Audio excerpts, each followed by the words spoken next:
The air inside the small community center was warm, almost too warm for the early spring afternoon, and yet the people inside barely noticed.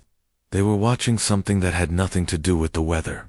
In the middle of the main hall, Keanu Reeves sat cross-legged on the wooden floor, talking softly to a boy no older than 10. The boy's mother stood a few steps away, her hands twisting the strap of her worn handbag. Ana de Armas was there too, standing near the back, quietly watching the scene unfold. The moment had started simply. Keanu had been invited to speak about perseverance and kindness at a charity event for families in need. Ana had come as a supporter, hoping to help in any way she could. The boy had been reluctant to approach at first, clinging to his mother's side. But something about Keanu's calm presence had made him shuffle forward. Holding out a small paper bag that smelled faintly of warm bread, Keanu took the bag, looked inside, and saw 2 pieces of bread wrapped in a napkin. "Is this for me?" he asked, his voice gentle. The boy nodded, eyes darting between Keanu and the floor. "Thank you," Keanu said, smiling in a way that felt genuine, not the smile of someone used to cameras. "But you should keep it. You look like you could use it more than I can." The boy shook his head. Mama says when someone's kind, you give them your best." His words were soft, almost swallowed by the noise of chairs scraping. In the background, Ana, still watching, felt something shift inside her. She had worked in films, been on stages, met people who could move entire audiences with a single line. But this quiet exchange felt more real than any performance. A murmur went through the room. People were whispering, not out of rudeness, but because they could sense something important was happening. The boy's mother stepped forward, about to take her son's hand and thank Keanu. When Keanu did something that made even Ana's breath catch, he tore one of the pieces of bread in half, handed one half back to the boy, and kept the other. "How about we share it?" he said. The boy's eyes widened, and then, for the first time since he had walked in, he smiled. Ana found herself moving closer without even realizing it. Maybe it was curiosity. Maybe it was the feeling that this moment would vanish if she didn't step into it. When she was near enough, the boy looked at her with shy wonder. "You're the lady from the movies," he whispered. She knelt down so they were at the same height. "Yes," she said, "but right now, I'm just someone who thinks you're very brave." The boy's cheeks flushed. Keanu glanced at her, and in that glance, there was an unspoken understanding. They both knew this was not about them, not about fame or charity headlines. It was about one small act of kindness being returned in the only way the boy knew how. But the peace of that moment didn't last long. From the back of the hall, a man in a dark jacket muttered something under his breath, something sharp enough to make the boy flinch. Ana didn't hear the exact words, but she saw the way the boy's posture changed. Curling in on himself, Keanu's head turned, his calm eyes locking on the man. "Is there something you'd like to share with the rest of us?" His voice wasn't angry, but it carried weight. The man scoffed, saying something about making a show and feeding cameras. Ana felt a surge of frustration. She knew too well how kindness could be twisted into suspicion, how some people couldn't believe anything good was genuine. She opened her mouth to speak, but Keanu simply shook his head, still looking at the man. "Kindness doesn't need an audience," Keanu said quietly. "But if someone happens to see it, maybe it will remind them to try it too." The man didn't reply. He looked away, and the tension in the room slowly dissolved. The boy's mother mouthed a thank you, tears in her eyes. Ana glanced around the room. Some people were smiling, others thoughtful, a few still skeptical. But she noticed something else: nobody had looked at their phones in the last 10 minutes. They were all there, fully present. And for Ana, that was rare enough to feel like a miracle. As the boy and his mother left, the bread still split between Keanu and the boy, Ana felt a strange pull in her chest. She didn't know why yet, but she had the sense that this was only the beginning. The rain had started by the time Ana stepped outside the community center. It wasn't heavy, just a thin mist that softened the edges of the streetlights. The boy and his mother were already walking away, the boy clutching what was left of the bread in one hand. Keanu was still inside, speaking with one of the event organizers, but Anna lingered under the awning. Watching them disappear down the street, something about the boy's quiet resilience stayed with her. She had seen so many children on film sets, confident, talkative, used to being in front of people. This boy had been different. He carried himself like someone who already knew too much about loss, yet still had something left to give. The organizers' voice carried faintly through the door. "We weren't expecting such a turnout today," he said, "but having you both here, it made a difference." Anna could hear Keanu's reply, low and measured. "It's not about who's here, it's about what we do when we are." When Keanu finally stepped out, he noticed Anna waiting. "You heading back?" he asked. She nodded, then hesitated. "Can I walk with you?" He gave a small smile. "Sure. Though I should warn you, I'm not great at small talk." They started down the wet sidewalk, their steps slow. For a while, neither spoke. The city around them seemed muted by the rain cars passing with a low hiss, the glow of shop windows reflecting in the puddles. Anna was the first to break the silence. "That man earlier," she said, "the one who made the comment, does it bother you?" Keanu's hands were in his pockets, his gaze on the ground ahead. "I've learned that if you do something good, someone will always find a way to question it. But that's their problem, not mine." He glanced at her then, a hint of something heavier in his eyes. "It took me a long time to understand that." Anna thought about her own life, the times when she had tried to do something for the right reasons, only to have people assume the worst. She had always wanted to defend herself, to explain, but maybe, she thought, there was strength in not needing to. They reached a small coffee shop, its windows fogged from the warmth inside. Keanu paused. "Want to sit for a bit?" Inside, the shop was nearly empty. The smell of fresh coffee and baked goods wrapped around them like a blanket. They chose a corner table, away from the door. Keanu ordered tea. Anna asked for hot chocolate. For a moment, it felt almost ordinary, two people sitting in a cafe, rain tapping softly against the glass. But then Keanu leaned forward slightly, his voice quieter. "You saw the way that boy looked at you, right?" Anna nodded. "I think he recognized me from a movie." "It was more than that," Keanu said. "He saw someone he thought would understand him." Anna tilted her head. "And how do you know that?" He gave a faint shrug. "Because I know what it's like to look at someone that way, hoping they see you back." The words hung between them. Anna wanted to ask more, but something in his expression told her not to push. Instead, she said, "I wish we could do more for him." Keanu looked down at his tea, steam curling around his face. "Maybe we can, but not in a way that feels like charity. It has to be something he's a part of." Before Anna could reply, a voice from the counter interrupted. "Sorry to bother you, but are you Keanu Reeves?" A young man stood there, holding a tray of drinks. He didn't have the pushy energy of a fan. His hands were trembling slightly. Keanu nodded. "Yes." The young man took a breath. "I just wanted to say, you probably don't remember, but a few years ago, you helped me fix my bike chain outside a grocery store. I was late for work, and you didn't even ask my name, but I never forgot." Anna watched as Keanu's face softened. "I do. Remember?" he said. "You had a green backpack." The young man's eyes widened. Yeah, I did." He smiled awkwardly, then left without asking for a photo. Anna leaned back in her chair, her hot chocolate cooling. "You really do this a lot, don't you? These small things." Keanu sipped his tea.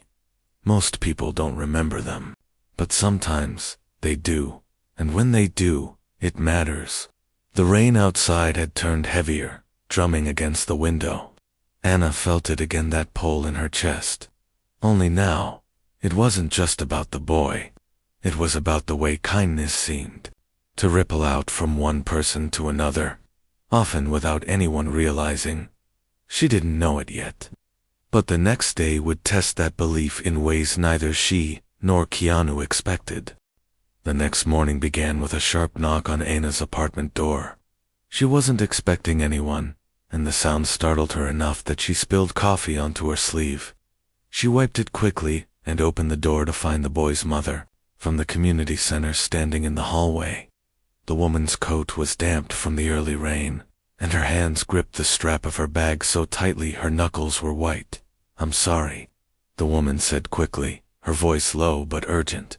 "I didn't know where else to go." Anna stepped aside without hesitation. "Come in. Is everything all right?"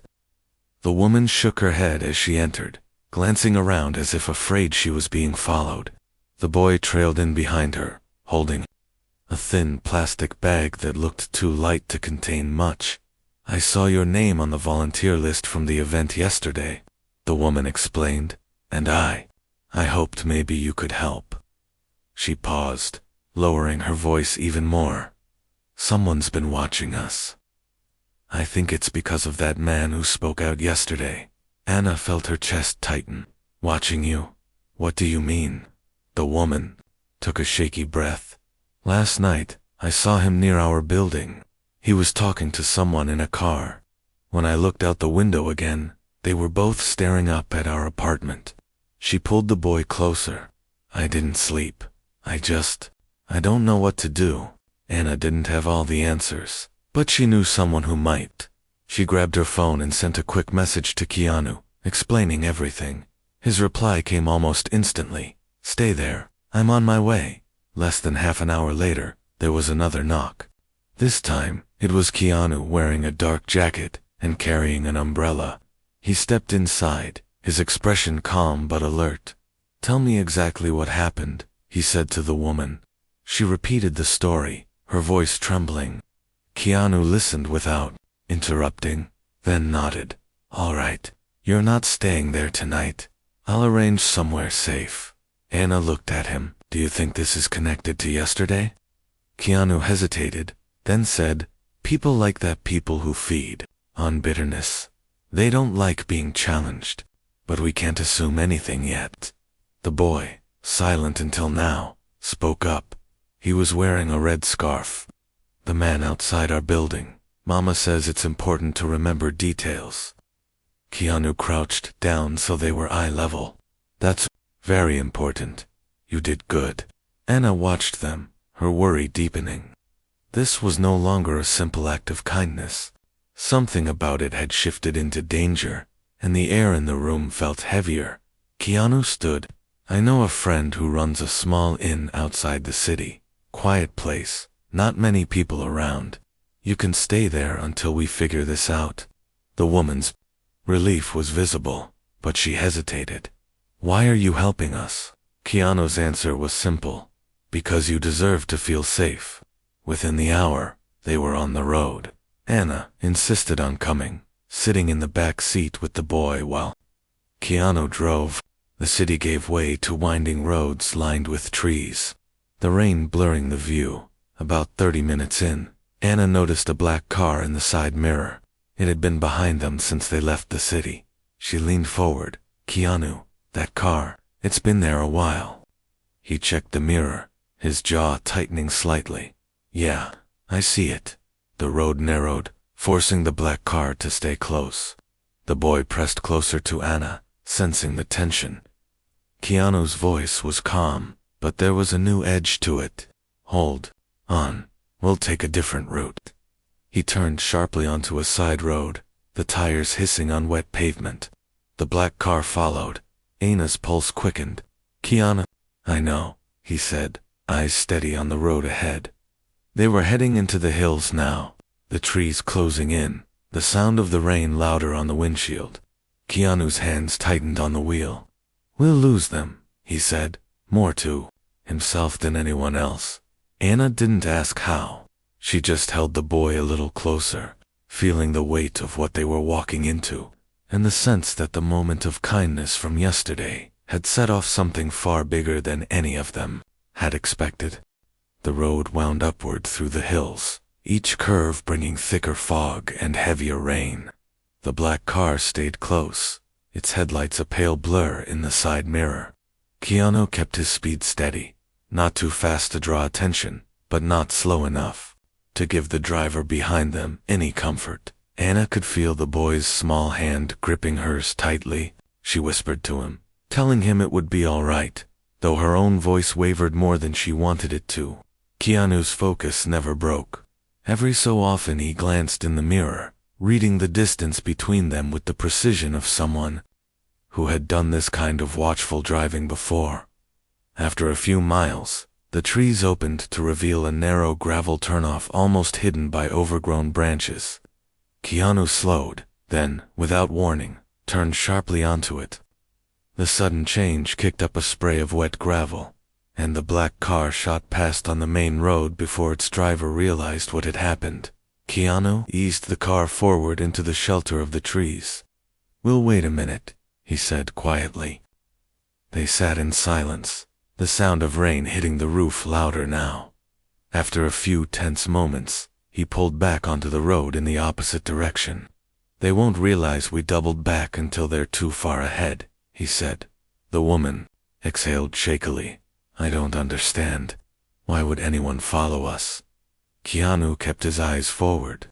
"Sometimes it's not about you. Sometimes it's about proving a point to someone else. And yesterday, I made someone lose face in front of a room full of people. Some take that personally." Anna frowned. "But to follow a mother and her child, that's not just anger. That's cruelty." Keanu didn't answer right away. Cruelty hides behind pride. People tell themselves they're right, so they can keep doing wrong. They drove for another hour before finally reaching the in-a-weathered two-story building tucked between pine-covered slopes. An old wooden sign swung gently in the wind, the painted letters barely visible in the dim light. A small porch light glowed near the entrance. A man in his 60s stepped out as they pulled up. He had kind eyes and a quiet strength about him. "Keanu," he said, shaking his hand warmly. "Long time." "Thanks for this, Eric," Keanu replied. "They need somewhere safe for a few nights." Eric looked at the woman and the boy, then at Anna. "You're welcome here. We don't get many visitors, but that's the way we like it." Inside, the inn smelled faintly of pine and old books. The floors creaked underfoot, and the warmth from a small fireplace in the corner was a welcome change from the damp chill outside. Eric led the woman and boy to a small upstairs room, promising them privacy and safety. Once they were settled, Anna and Keanu stepped outside onto the porch. The rain had slowed to a drizzle, and the fog clung low over the hills. "This feels deliberate," Anna said quietly. "Like someone's not going to just let it go." Keanu leaned against the railing, his gaze distant. "You're probably right, but fear only grows if you let it. What we do next will matter more than what's already happened." Anna studied him. "You've dealt with people like this before, haven't you?" He gave a faint, almost tired smile, long enough to know the signs. A rustle in the trees below made them both glance toward the dark slope. It was faint, but enough to cut through the quiet dot. Keanu single quotes as voice dropped. "Stay here." He stepped down off the porch. Moving toward the sound, Anna's heart thudded in her chest as she watched him disappear into the mist at the edge of the property. The night air felt colder now, and even the small light from the porch seemed weaker. A minute passed, then two. Then she saw movement, Keanu emerging from the fog, holding something in his hand. When he stepped into the light, she saw it was a red scarf, wet from the rain, tangled with pine needles. He met her eyes, his expression unreadable. "They've been here." Anna felt the air leave her lungs in a slow, cold rush. The hills around them suddenly didn't feel like shelter anymore. They felt like a trap waiting to close. The red scarf lay on the wooden porch rail, dripping rainwater onto the boards. Anna stared at it, her mind turning over questions faster than she could speak them. The boy's mother stood in the doorway, having heard the muffled voices outside. When she saw the scarf, she pulled her son closer without thinking. "Are you sure it's his?" she asked, her voice tight. Keanu nodded slowly. "Same description your son gave? Same kind of fabric? And it was fresh, hadn't been out there long." Eric, the innkeeper, stepped out with a small lantern in his hand. The flickering light cast sharp shadows across his face. "There's only one way up here," he said. "If someone was close enough to leave that, they know exactly where you are." The boy's mother's eyes filled with fear, but she didn't speak. The boy just held tighter to her, his small shoulders rigid. Keanu took the scarf and folded it carefully. "This means they're watching, not acting yet. We still have time to decide our move." Anna felt a surge of unease. "And what move is that?" "To make it harder for them to keep following," Keanu said simply. "But we need to do it in a way that doesn't put anyone here at risk." Eric glanced between them. "I've got a back trail through the pines, old hunter's path. Not many people know it. You could use it to get down into the valley without being seen." Keanu seemed to think it over for a moment, then looked at Anna. "You'd have to lead them away from here with me. The mother and her boy will stay inside with Eric." Anna's first instinct was to refuse. This wasn't her fight, she told herself, but then she looked at the boy. He was watching her, not with fear exactly, but with a kind of hope that felt heavier than any fear she could carry. "All right," she said quietly. "Tell me what to do." They moved quickly. Eric packed a small bag for the woman and the boy with food, blankets, and a flashlight, telling them to lock the doors and only open them if they heard his voice. Then Keanu and Anna slipped into the misty woods behind the inn, following a narrow trail lit only by the faint glow of the lantern Eric had given them. The wet ground muffled their footsteps. For a while, neither spoke. The forest was thick, the air cool and damp, carrying the faint scent of pine and earth. Anna's thoughts kept drifting back to the boy, his quiet bravery, the way he had split his bread without hesitation. "You didn't hesitate back there," Keanu said suddenly, breaking the silence. Anna glanced at him. "Neither did you." He smiled faintly. "Difference is, I'm used to this kind of thing." "And I'm not," she said. "But I wasn't going to leave you to deal with it alone." He gave her a quick look, something unreadable in his expression, then focused on the trail again. They reached a ridge that overlooked the winding road below. Through the mist, Anna could just make out the black car from before, parked at a bend. Its headlights were off, but there was a faint orange glow inside someone's smoking dot. Keanu crouched low, motioning for her to do the same. "They're waiting," he murmured. "If they don't see us, they'll come looking." Anna's pulse quickened. "So what's the plan?" "We give them something to follow," he said. He pulled a folded jacket from his bag and handed it to her. "Put this on, pull the hood up, and head down the lower path. They'll think you're her, especially in this light." "I'll circle back." Anna hesitated, feeling the weight of what he was asking. "And if they catch up to me?" "They won't," he said firmly. "But if they do, you keep moving until you reach the old bridge at the bottom. I'll meet you there." She nodded, slipping into the jacket. The fabric was warm from his body heat.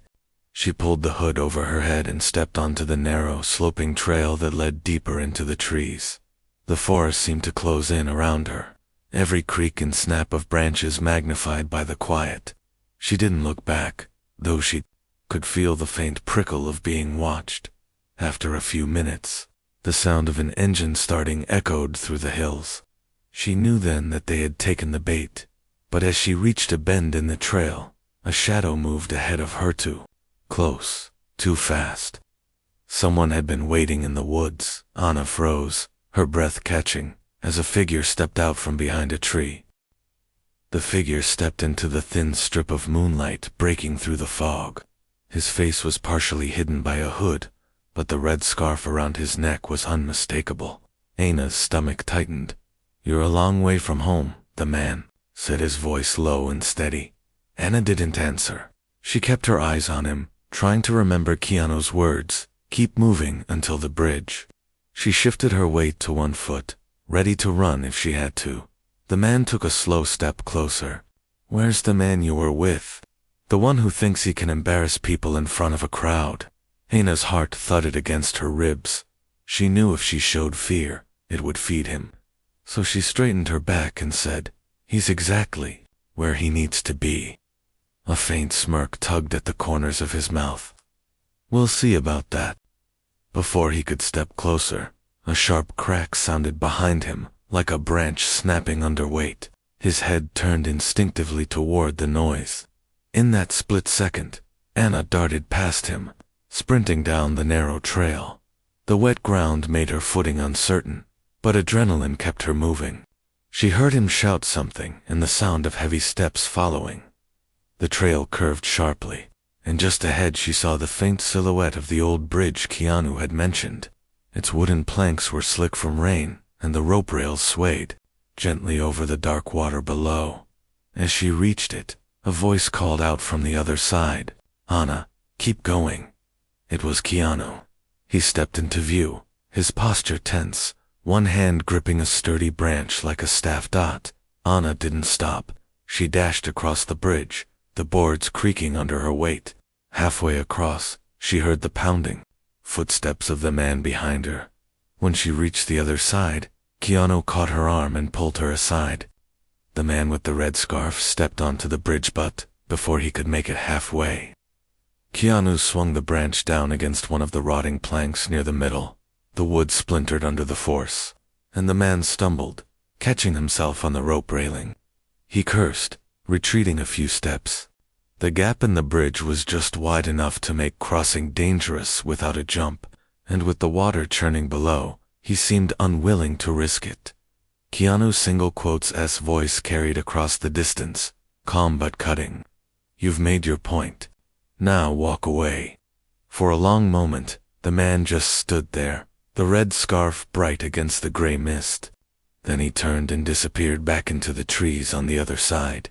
Ana exhaled, realizing she'd been holding her breath. Keanu tossed the branch aside, his eyes still fixed on the place where the man had vanished.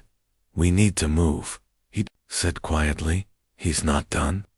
They followed a narrow path along the river, the sound of rushing water masking their footsteps.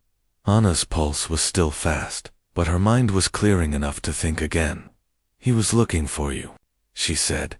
"Yeah," Keanu replied, "but he wanted you to lead him to me, or to her." Ana glanced at him. "So now he knows we're not at the inn anymore." Keanu nodded. "And that means we have less time than we thought." As they moved deeper into the trees, Ana couldn't help but think of the boy and his mother waiting in their small room at the inn. The image of the red scarf wouldn't leave her mind. They still had a plan to make hand. The next move would decide whether this ended quietly or became something far worse. The river path curved through thick pines until the faint glow of the inn's porch light came into view far above. Keanu slowed their pace, scanning the shadows before stepping into the open. When they finally reached the back porch, Eric was waiting with the door slightly ajar, his face tight with concern. "You were gone too long," he said in a low voice as they entered. "Everything all right?" Keanu shook his head. "We were followed." It was the same man. He glanced toward the stairs. "How are they?" "Quiet," Eric replied, "but she hasn't slept." Upstairs, the woman sat on the edge of the bed, with her boy curled under a blanket beside her. Her eyes widened when she saw the mud on Ana's shoes and the damp edge of Keanu's jacket. "You saw him, didn't you?" Keanu didn't sugarcoat it. "Yes, but he didn't cross the bridge. For now, you're safe." The boy stirred, blinking sleepily. "Did you stop him?" Keanu crouched beside the bed. "We slowed him down, but we have to be careful." Ana sat beside the boy, brushing his hair from his forehead. "We're not leaving you alone in this," she said softly. Keanu stood and looked at Eric. "We can't stay here another night. If they find the road up, this place becomes a trap. We need to get them somewhere crowded, somewhere they can disappear." Eric frowned. The town festival's tomorrow. Lots of people, music, noise. If you can get them there without being seen, they could blend in until you figure out your next step. Keanu nodded slowly. That could work. The next morning, they left before sunrise. The mist was thick, and the narrow trail down the back of the hill kept them hidden. Anna walked beside the boy, carrying his small bag so his hands were free. When they reached the town, the streets were already filling with stalls and bright banners. Music floated through the air, and the smell of roasted bread and sweet coffee drifted on the breeze. The boy's eyes widened, and for the first time since the community center, Anna saw him smile without hesitation. They found a spot near the central square, where the noise of the festival made it impossible for anyone to follow them without being noticed. Keanu stayed close, scanning the crowd, but as the morning wore on, Anna noticed something. The man with the red scarf was there, too, at the far edge of the square, pretending to browse a stall. Before she could speak, Keanu touched her arm. "I see him." Instead of moving toward the man, Keanu stepped onto the small stage where a local band was playing between sets. He took the microphone, his voice calm but clear. "Before the music starts again, I just want to say something about kindness, about how it costs nothing, but sometimes it's the hardest thing for people to give." The crowd quieted. Even the boy's mother looked up in surprise. Keanu went on, "Yesterday, a young boy gave me half of the bread he had. He didn't know me. He didn't ask for anything back. He just saw a chance to give. I think we forget how powerful that is, how it can change the way we see each other." In the crowd, the man with the red scarf shifted uncomfortably. Keanu's eyes swept the square but didn't linger on him. "If you're here today," Keanu continued, "and you've been holding on to something, anger, pride, hurt maybe, today's the day you set it down. You'll be lighter for it." There was no confrontation, no shouting. But when Anna looked again, the man with the red scarf was gone. He slipped into the moving crowd, swallowed by the festival until he was nowhere to be seen. By evening, the boy and his mother had a safe ride, arranged with a trusted contact of Eric's. They would be leaving for a distant city where they could start fresh, away from anyone who might know their faces. Before they left, the boy hugged Anna tightly, then turned to Keanu. "Thank you for sharing the bread," he said. Keanu smiled. "Thank you for giving it." As they watched the car pull away, Anna stood beside him in the fading light of the festival lanterns. "You think we'll ever see them again?" she asked. "Maybe," Keanu said. "But even if we don't, what happened here will still matter." Anna nodded, feeling that same pull in her chest as the first day she'd seen him kneeling on the floor with the boy. Only now, she understood it was the weight of knowing that kindness doesn't always end when the moment does. Sometimes, it leaves a trail that others can follow, even in the dark.